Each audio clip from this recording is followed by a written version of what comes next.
Probablement que tu as déjà remarqué, mais les personnes qui semblent les plus actives dans les rencontres d'équipe ont tous et toutes une chose en commun. Puis c'est ce qu'on va explorer dans la vidéo d'aujourd'hui. Je vais essayer de te partager un truc que j'ai appris dans les dernières années puis qui me permet d'avoir un plus grand impact dans les rencontres auxquelles je participe. Mais avant de te partager mon truc, laisse-moi te raconter comment j'en suis venu à l'intégrer dans ma routine pré-rencontre. Il y a quelques années, j'occupais un emploi dans le réseau de la santé, puis je devais me présenter à plusieurs rencontres par jour, sans jamais vraiment avoir le temps de m'y préparer. Puis ça, c'était déjà avant la COVID, où on n'avait pas des rencontres en ligne back to back to back. Les rencontres s'enchaînaient, puis le sentiment qui m'habitait, c'était de toujours être en train de me préparer à la rencontre pendant les 5 premières minutes de la rencontre. Ce qui faisait pour moi aucun sens, puis ça faisait en sorte que j'avais souvent du mal à suivre le déroulement, puis j'avais le sentiment de jamais pouvoir contribuer à la hauteur de mon potentiel. Puis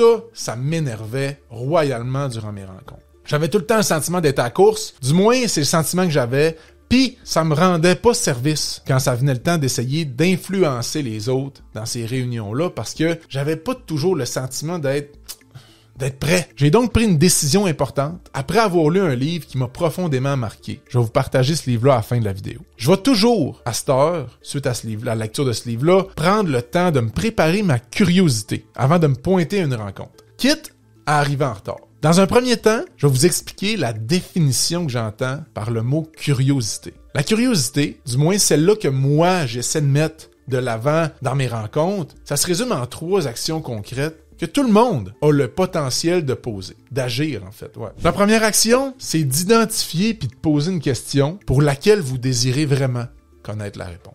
Ensuite, la deuxième action, c'est d'écouter attentivement la réponse, comme si vous vouliez utiliser l'information que vous allez apprendre pour faire quelque chose avec plus tard. Puis la troisième action, c'est d'essayer de poser une action concrète en lien avec la réponse que vous avez obtenue de la question que vous avez posée. Ces 3 actions-là, c'est la base de la stratégie que je mets en place avant, pendant puis après mes rencontres depuis ce temps-là. Puis ça me permet d'être beaucoup plus efficace et d'influencer davantage les gens dans mon entourage. Maintenant, comment est-ce qu'on se prépare adéquatement à une rencontre? Dans ma méthode, tout ce que j'ai besoin pour me préparer, c'est le sujet de la rencontre. C'est juste ça que j'ai besoin. Si jamais j'ai accès à un ordre du jour, c'est encore mieux, mais c'est pas obligatoire. Tout commence avec ce que j'ai décidé d'appeler le rituel de la curiosité. C'est comme ça que j'ai décidé d'appeler la première étape de ma stratégie pour me préparer aux rencontres. Tu peux faire cette étape-là soit la veille de la rencontre ou encore dans la journée, même si tu es un peu pressé. Tout ce que ça va te prendre, c'est à peu près 20 minutes avant la rencontre pour t'y mettre. Puis là, je dis 20 minutes, mais ça, c'est dans le meilleur des mondes.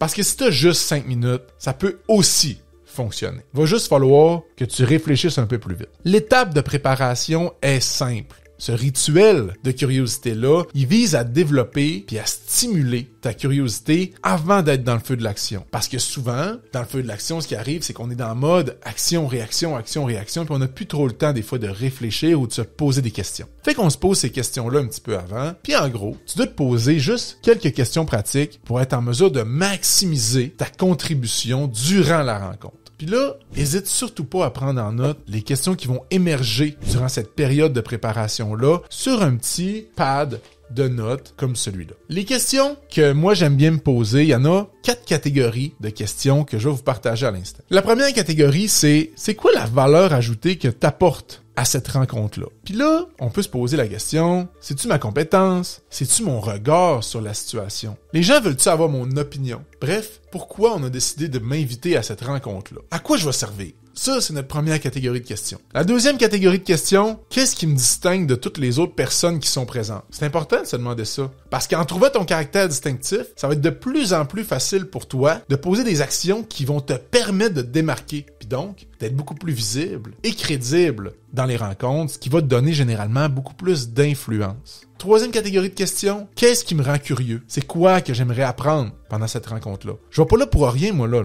C'est le moment de relire le sujet de la rencontre puis de brainstormer. Qu'est-ce que je veux savoir? C'est quoi qui est pas clair pour moi? Puis c'est quoi qui pourrait être pas clair pour les autres pour nous permettre de continuer d'avancer après cette rencontre-là? Puis la quatrième catégorie de questions, c'est quoi les questions que je vais les poser pour nourrir ma curiosité en lien avec le sujet qui a été annoncé. Là, c'est le moment de relire l'ordre du jour, puis questionne-toi sur chacun des points. Qu'est-ce que j'aimerais apprendre de ce point-là? C'est quoi l'information que j'aurais besoin pour m'aider dans mon travail? Bref, c'est quoi les questions que tu veux poser? Parce que ça va être des actions que tu vas pouvoir poser durant la rencontre pour nourrir ou contribuer. Une fois que je me suis posé ces 4 catégories de questions-là, puis que j'ai pris en note, souvent en point de forme, l'essentiel de ce que ma curiosité m'a poussé à vouloir mieux comprendre, je suis prêt à me pointer à la rencontre. Puis ça, des fois, ça a pris juste 5 minutes de préparation, mais ça va augmenter l'impact que je vais avoir dans la rencontre, je dirais, de 300%. Pour maximiser ta participation après ça, ça va être essentiel qu'à au moins un moment, tu prennes les devants, que tu poses l'une des questions que ta curiosité t'a amené à identifier. Ces questions-là, pour te rassurer, vont jamais être niaiseuses. Parce que ça part d'une place de toi qui veut savoir ou qui veut apprendre ou qui veut mieux comprendre quelque chose. Fait que les autres seraient bien mal placés pour te juger.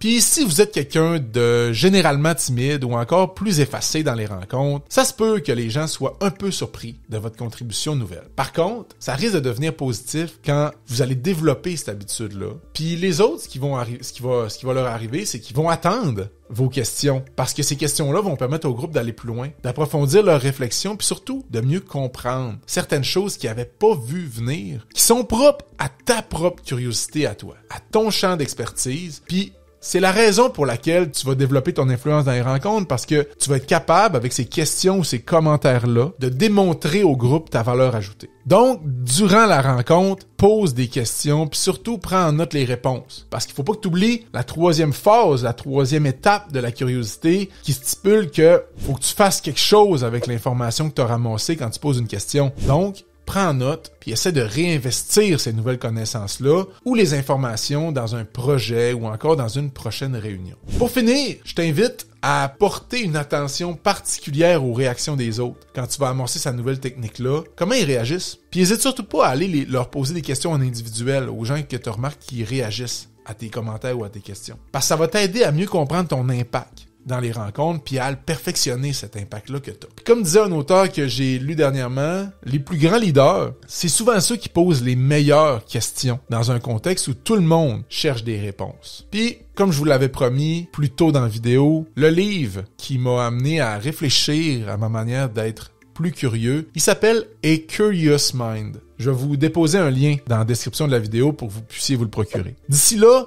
abonnez-vous, puis on se retrouve dans une prochaine vidéo. Bye.